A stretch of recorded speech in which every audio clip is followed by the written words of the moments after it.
আজি সংবাদ মেলত আপোনালোকে অংশগ্ৰহণ কৰাৰ কাৰণে। তো আজি আমি বিশেষকৈ তিনিটা দাবী উত্থাপনেৰে আজি এই সংবাদ মেলৰ আয়োজন কৰিছোঁ। প্ৰথম কথা হ'ল যে 2016-17, 2017-18, 2018-19 আৰু 2019-20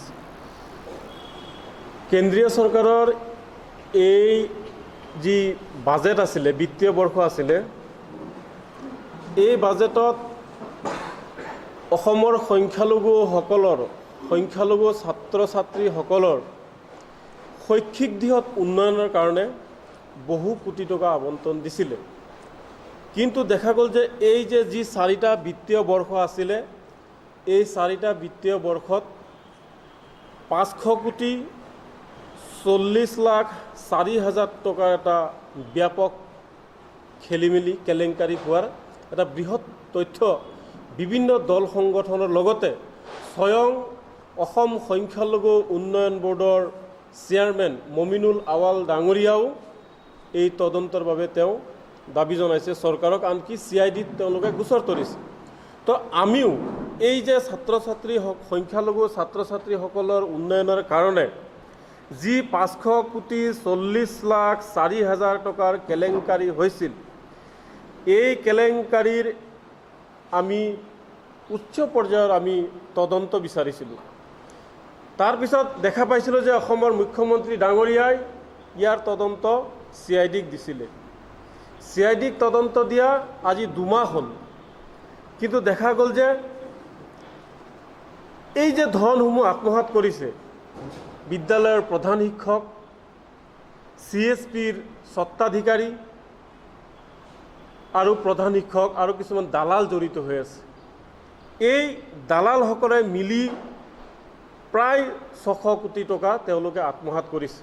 তো আমি বিভিন্ন দল সংগঠনে গোচৰ CIDত গোচৰ তৰা আৰু মুখ্যমন্ত্ৰীক স্মাৰক পত্ৰ দিয়াৰ পিছত তেওঁক CID তদন্ত ঘোষণা কৰিলে। তো CID তদন্ত ঘোষণাৰ 2 মাহ পাৰ হোৱাৰ পিছতো আজিলৈকে যে সেই যিসকল কালপ্ৰিট আছিলে, সেই কালপ্ৰিটসকলক আজিলৈকে কিন্তু CIDয়ে আইনৰ আওতাত আনি তেওঁলোকক শাস্তি দিব পৰা নাই। গতিকে আজি আমি আপোনালোকৰ জৰিয়তে এটা দাবী উত্থাপন কৰিব বিচাৰিছোঁ যে যিসকলে এই ছাত্ৰ ছাত্ৰীৰ ধন আত্মসাৎ কৰিছে, CIDয়ে ইয়াৰ তদন্ত কৰিবলৈ সক্ষম হোৱা নাই। তেওঁলোক সক্ষম নোহোৱাৰ বাবে ইয়াৰ তদন্ত CBIক দিব লাগে। যদি ইয়াৰ তদন্ত CBIক দিয়া হয়, তেতিয়াহ'লে ইয়াৰ আঁৰত যিসকল ৰৌ বৰালি আছে, বহু ৰাজনৈতিক ডাঙৰ ডাঙৰ নেতা ইয়াত জড়িত হৈ আছে, তেওঁলোক কিন্তু পোহৰত আনিব আৰু তেওঁলোকে কিন্তু শাস্তি পাব। ছাত্ৰ ছাত্ৰীৰ ধন আমি কাকো খাবলৈ নিদিওঁ, কাকো হজম কৰিবলৈ নিদিওঁ। এইটো স্পষ্ট কথা আপোনালোকৰ জৰিয়তে আমি মুখ্যমন্ত্ৰী ডাঙৰীয়াক কৈ দিছোঁ। আমি পুনৰবাৰ কৈছোঁ যে মুখ্যমন্ত্ৰী ডাঙৰীয়াই যি CIDৰ তদন্ত দিছিলে, CIDৰ তদন্তটো এটা ভেকু অনা হৈছে। গতিকে আমি বিচাৰিছোঁ ইয়াৰ CBIৰ দ্বাৰা তদন্ত হ'ব লাগে, প্ৰতিজন দোষীক কাঠগড়াত আনিব লাগে আৰু শাস্তি দিব লাগে।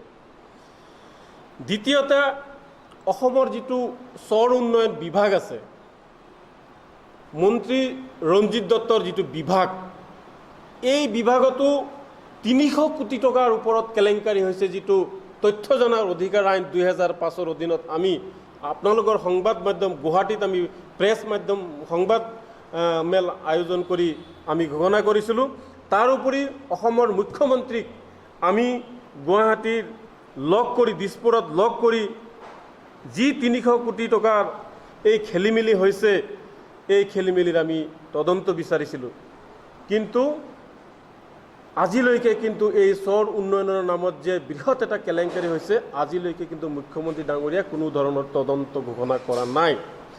আমাৰ ধাৰণা হৈছে যে ইয়াৰ আঁৰত মন্ত্ৰী ৰঞ্জিত দত্ত জড়িত আছে, যাৰ বাবে মুখ্যমন্ত্ৰী ডাঙৰীয়াই ইয়াৰ CID তদন্ত হওক, ইয়াৰ CBI তদন্ত হওক, আজিলৈকে দিবলৈ সক্ষম হোৱা নাই। গতিকে আমি যি চৰ উন্নয়ন সঞ্চালকালয়ৰ এই কেলেংকাৰী হৈছে, আমি তাৰো আপোনালোকৰ সংবাদ মাধ্যমৰ জৰিয়তে আমি তাৰো বিচাৰিছোঁ যে ইয়াৰো এটা CBI তদন্ত হ'ব লাগে। যেনেকৈ কিছুদিন আগতে আৰক্ষী বিভাগৰ SI কেলেংকাৰী এটা হৈ গৈছিল, আমি দেখিছোঁ যে মুখ্যমন্ত্ৰী ডাঙৰীয়াই ইয়াত কিছু সৰব ভূমিকা লৈছে, শূন্য সহনশীলতাৰ কথা তেওঁ বাৰম্বাৰ কৈ থাকে। কিন্তু দেখিছোঁ যে এই যে PNRD কেলেংকাৰী আৰু আপোনাৰ এই SI কেলেংকাৰীত ইয়াতে বহু আনকি SP লৈকে তেওঁলোকে কৰায়ত্ব কৰিবলৈ সক্ষম হৈছে। ইয়াক আমি আপোনালোকৰ জৰিয়তে মুখ্যমন্ত্ৰীক এই বিষয়টোৰ ক্ষেত্ৰত কিন্তু আমি ধন্যবাদ জ্ঞাপন কৰিছোঁ। কিন্তু অকল তাতেই নহয়, আজি য'তেই দেখা গৈছে মুখ্যমন্ত্ৰী ডাঙৰীয়াৰ জ্ঞাতাৰ্থে হওক অজ্ঞাতে হওক প্ৰতিটো বিভাগতে কোটি কোটি টকাৰ এটা কেলেংকাৰী হৈছে। গতিকে আমি বিচাৰিছোঁ যে আপোনালোকৰ জৰিয়তে আমি বিচাৰিছোঁ যে মুখ্যমন্ত্ৰীৰ শূন্য সহনশীলতাৰ বৰ ঘৰত যে আত্মহাত কৰি আছে, কোটি কোটি টকাৰ আত্মহাত কৰি আছে, এই যে চৰ উন্নয়ন সঞ্চালকালয় তাৰো এটা CBI তদন্ত হ'ব লাগে। তাৰোপৰি আৰু শেষত যেতিয়া BTR চুক্তি দিল্লীত স্বাক্ষৰিত হৈছিল আমি স্বাগতম জনাইছিলোঁ, কাৰণ আমাৰ বহু ভাই দাদা হাতত অস্ত্ৰ তুলি লৈ তেওঁলোকে বিভিন্ন ঠাইত আছিলে। তো আমিও বিচাৰিছিলোঁ, আমিও BTCৰ বাসিন্দা, আমিও বিচাৰিছিলোঁ যে BTCত এটা শান্তি স্থাপন হওক, সমাজৰ পৰা যি বন্দুক বাৰুদ ধন দাবী ইত্যাদি সকলো বস্তু গুচি যাওক, আমি সকলোৱে হিন্দু মুছলমান সকলোৱে শান্তিত বসবাস যাতে কৰিব পাৰোঁ। কিন্তু BTR চুক্তি হোৱাৰ পিছত যোৱা 17 ফেব্ৰুৱাৰী তাৰিখে যি BTCৰ অবৰো দল সংগঠন আমাকো মাতা হৈছিলে, অসমৰ অন্যতম মন্ত্ৰী হিমন্ত বিশ্ব শৰ্মা ডাঙৰীয়াৰ নেতৃত্বত এখন সভা হৈছিলে, তাত সাংসদ হীৰা শৰণীয়া উপস্থিত আছিলে। তো তাতে এটা ডিচিশ্যন লৈছিলে, যিহেতু অবৰো মানুহ দল সংগঠনসমূহ তেওঁলোকে এটা শংকাত ভুগি আছিলে, কি হ'ব নহ'ব কোনেও জনা নাছিলে। কিন্তু তো নজনাকৈয়ে কিছুমান মানুহ শংকাত ভুগি থকাৰ পিছত স্বাস্থ্যমন্ত্ৰী বিত্তমন্ত্ৰী হিমন্ত বিশ্ব শৰ্মা ডাঙৰীয়াৰ নেতৃত্বত যোৱা 17 তাৰিখে দিছপুৰত এখন বৈঠক হৈছিলে, আৰু বৈঠকৰ শেষত এটাই সিদ্ধান্ত লোৱা হৈছিলে যে BTRটো কাৰ্যকৰী হোৱাৰ আগতে আমি কেন্দ্ৰীয় গৃহমন্ত্ৰী আৰু অসমৰ মুখ্যমন্ত্ৰী ডাঙৰীয়াক বিভিন্ন অবৰো দল সংগঠনৰ লগত এটা ত্ৰিপাক্ষিক আলোচনা অনুষ্ঠিত কৰি তেওঁলোকে এই BTRটো কাৰ্যকৰী কৰিব। এতিয়া দেখা গৈছে যে হিমন্ত বিশ্ব শৰ্মা ডাঙৰীয়াই সৌসিদিনা যি দিছপুৰত অংশগ্ৰহণ কৰা দল সংগঠনসমূহক তেওঁ মাতি যি আলোচনাৰ মাজলৈ আনিছিল, কিন্তু দেখা গ'ল যে হিমন্ত বিশ্ব শৰ্মা ডাঙৰীয়াই আমাক এটা বিশ্বাসঘাতকতা কৰিছে। যিহেতু তেওঁ আমাক মাতি নিছিলে, মাতি নিয়াৰ পিছত আলোচনা হৈছিলে, কিন্তু বিশ্বাসঘাতকতা কৰি আমাৰ অবৰো দল সংগঠনক অন্ধকাৰত ৰাখি এই চুক্তিটো কাৰ্যকৰী কৰিলে। আমাৰ চুক্তিলৈ যি মতভেদ আছে সেইটো পিছৰ কথা, কিন্তু হিমন্ত বিশ্ব শৰ্মা ডাঙৰীয়াই আমাক কিন্তু অন্ধকাৰত ৰাখি এই চুক্তিসমূহ কাৰ্যকৰী কৰিব ধৰিলে। আজি আপোনালোকৰ জৰিয়তে আমি এটা ৰিকুৱেষ্ট কৰিব বিচাৰিছোঁ যে আমাৰ ইয়াত ভেদাভেদ থাকিব নালাগে। আগতেও কৈছোঁ, আমাৰ অবৰোসকল যাতে মানে ভয় শংকাত থাকিব নালাগে, তাৰ বাবে এটা কেন্দ্ৰীয় চৰকাৰ, ৰাজ্য চৰকাৰ আৰু অবৰো দল সংগঠনৰ লগত এটা বৈঠক যদি হয়, তেতিয়াহ'লে হয় এই যে অবৰো মানুহৰ মাজত যি এটা জীৱন আৰু সম্পত্তিৰ নিৰাপত্তাৰ ক্ষেত্ৰত কিছু লোকসকলে ভয় কৰিবলৈ আৰম্ভ কৰিছে, তেতিয়া হয়তো এই ভয় আৰু শংকাটো নাথাকিব। গতিকে এই ক্ষেত্ৰত মই হাগ্ৰামা মহিলাৰকো অনুৰোধ জনাম, প্ৰমোদ বড়ো ডাঙৰীয়াকো অনুৰোধ জনাম, হিমন্ত বিশ্ব শৰ্মাকো অনুৰোধ জনাম, অসমৰ মুখ্যমন্ত্ৰীকো অনুৰোধ জনাম যে যি মানুহ অবৰো মানুহৰ মাজত এটা ভয় আৰু শংকাৰ সৃষ্টি হৈছে, এই শংকা কিন্তু আপোনালোকেই দূৰ কৰিব লাগিব, অন্য কোনেও দূৰ কৰিব নোৱাৰে। প্ৰয়োজন হ'লে এটা ৰাউণ্ড এটা টক পাতিব লাগে, তাত মানে সকলো দল সংগঠন থাকিব লাগে, BPF হওক UPPL হওক, যিসকল জ্যেষ্ঠ নেতৃত্ব আছে তেওঁলোকৰ লগত লৈ এটা বৈঠক হ'লে হয়তো মানুহৰ মনত যি এই ভয় ভাৱৰ সৃষ্টি হৈছে জীৱন আৰু সম্পত্তিৰ নিৰাপত্তালৈ, হয়তো এই জীৱন আৰু সম্পত্তিৰ নিৰাপত্তা নোহোৱা হৈ যাব। আমাৰ মাজৰ পৰা ভেদভাৱ দূৰ হৈ গ'লে পুনৰবাৰ BTRত শান্তি সম্প্ৰীতি ঘূৰি আহিব বুলি আমি আশা কৰি আজি আপোনালোকৰ জৰিয়তে আমি এই সংবাদমেলৰ জৰিয়তে আমি কেন্দ্ৰীয় চৰকাৰ ৰাজ্য চৰকাৰক দাবী জনাইছোঁ।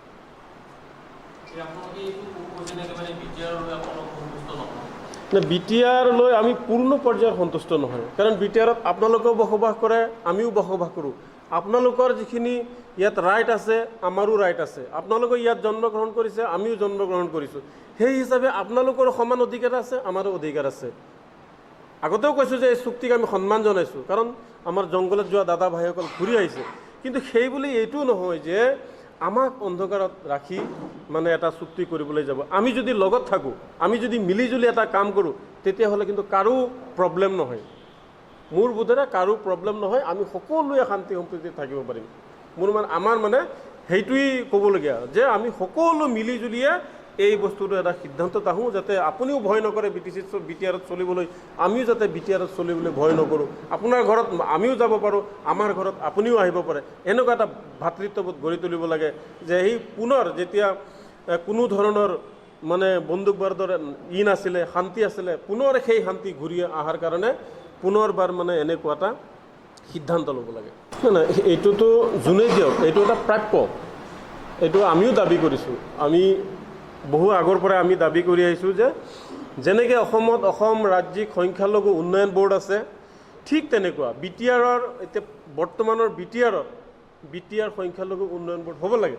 কিন্তু সংখ্যালঘু উন্নয়ন বোৰ্ড হ'লেই যে এই সংখ্যালঘুৱে হওক বা অনাবড়ো ৰাইজৰ মাজত যে ভয় শংকা নাথাকিব তাৰ কাৰণ নহয়, এইটো প্ৰাপ্য, এইটো আমি পাবই লাগিব। কোনোবাই যদি BTR চুক্তি কৰি বহু কিছু ক'ব পাৰে, সাধাৰণ এটা নগণ্য বস্তু সংখ্যালঘু উন্নয়ন বোৰ্ডটো, গতিকে সেইটো লাগেই। আমি আপোনালোকে গমেই পায়, আমি ইয়াত ধৰ্ণাও দিছিলোঁ ইয়াৰ কাৰণে। মানে তেতিয়া BTC আছিলে, BTC সংখ্যালঘু উন্নয়ন বোৰ্ড লাগে কাৰণে আমি ইয়াত ধৰ্ণাও দিছিলোঁ। গতিকে যদি দিয়ে, যিসকলে দিব আমি তেওঁলোকক ধন্যবাদ জ্ঞাপন কৰিম। চৰকাৰ সি UPPLয়ে দিয়ক, সি ৰাজ্য চৰকাৰে দিয়ক, সি কেন্দ্ৰীয় চৰকাৰে দিয়ক, আমি তেওঁলোকক ধন্যবাদ জ্ঞাপন কৰিম। কাৰণ এই অঞ্চলৰ সংখ্যালঘু ৰাইজসকল দ্বিতীয় জনসংখ্যা তেওঁলোকে। গতিকে যি জনসংখ্যা অনুপাতে এই ধৰ্মীয় সংখ্যালঘু লোকসকলে যিমানখিনি সুবিধা পাব লাগিছিল, কিন্তু আজিলৈকে পোৱা নাই। হাগ্ৰামা চৰকাৰেও কৰা নাই। হাগ্ৰামা চৰকাৰেও যিখিনি কৰিব লাগিছিল সেইখিনি কিন্তু কৰা নাই। আমি UPPLলৈ আমি BTRলৈ সন্তুষ্ট নহয় যদি সেইটোও নহয় যে আমি কাৰোবাৰ গোলামী কৰিছোঁ, আমি হাগ্ৰামাক ছাপোৰ্ট কৰিছোঁ বা হাগ্ৰামাৰ আমি গোলামী কৰিছোঁ, সেইটোও নহয়। হাগ্ৰামাও কিন্তু সংখ্যালঘু মানুহখিনিক ঠগি আহিছে। আজিলৈকে হাগ্ৰামা মহিলাৰী ডাঙৰীয়াই ইমানবাৰ 15-17 বছৰ থাকিলে এজনো মাইনৰিটি মানুহক তেওঁ দিয়া নাই, মন্ত্ৰিত্ব দিয়া নাই, দিয়া নাই। পাব লাগিছিলে। হাগ্ৰামাৰে এইবাৰ পস্তাব এইটো নিদিয়াৰ কাৰণে। তেওঁ যে ইমানবাৰ ভুল কৰি আহিছে তাৰ প্ৰত্যুত্তৰ এইবাৰ দিব কিন্তু ৰাইজে, আপোনালোকে চাই থাকক। আপুনি ঠিকেই কৈছে, মই আগতেই কৈ আহিছোঁ, ইচাৰাতে কৈ আহিছোঁ যে এই চুক্তিটো সকলোকে লৈ হ'ব লাগে। যিহেতু আমি ইয়াতে থাকিব লাগিব, যিহেতু ইয়াত আমি শান্তি আনিব লাগিব, শান্তি আনিবলৈ গৈ যদি কাৰোবাক অন্ধকাৰত ৰাখি চুক্তি এটা কৰা হয়, তেতিয়াহ'লে সেই চুক্তিয়ে শান্তি নানে। স্পষ্ট কৰি দিছোঁ, এই চুক্তিয়ে শান্তি নানে।